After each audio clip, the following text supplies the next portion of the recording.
Hello everyone, hello po sa lahat. Ayan, at syempre ito po ang kadahilanan ng pag-aalaga ng isang tindahan ng Halyoris Agrivit Feed Supply. So dito lang po yan sa may San Jose Baybayan. So matatagpuan po yan dito. At syempre Halyoris Feed Supply. Ayan, Agrivit Feed Supply. So ayan po, kitang-kita nyo naman po ang alaga natin ngayon. Ayan, so napakalusog po nila.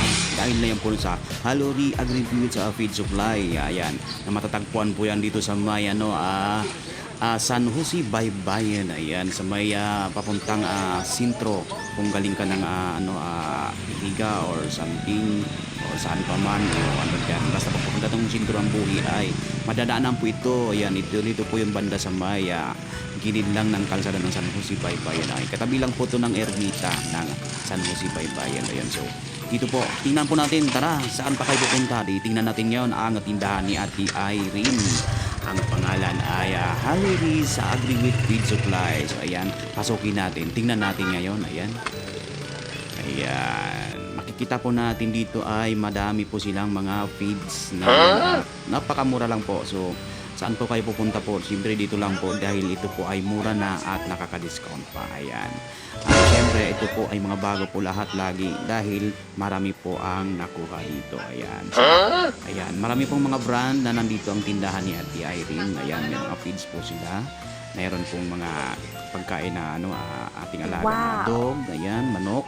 At syempre, meron din tayong mga patuka sa manok. Ayan, sa mga ayan nandito. At syempre, ayan, pilang-pila na nga po sila. So ayan, meron din po tayong sa mga mga palayan, mga pang-spray, sa mga fertilizer po ng ating mga palayan. So kasama na po diyan ang ating mga pangtali ng mga manok. Ayan, at syempre, ayan, tingnan natin dito. Atin po si Ate Irene. Ito Irene. Ayan. Ayan, siya po ang may-ari. So, ayan po. At tingnan po natin dito ang kanyang mga iba pang mga oh, yes. Ayan, tingnan po natin ang ang ating iba.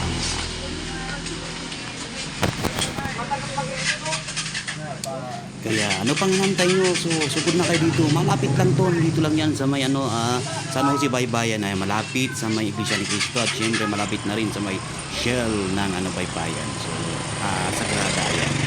Basta malapit lang yun, nandito lang yan. Ano pa kayong nintay nyo? So, napakamura na. At bagong-bago pa. So, ayan, dito lang tayo. Ayan po ang sikreto niyan. O, ayan sila. At ito na po ang resulta ng pag-aalaga ng ating Halyoris Feed Supply. So, ayan po siya. Tingnan na lang po natin. Ayan. So, ayan, ang ating mga oink-oink dyan. Alright.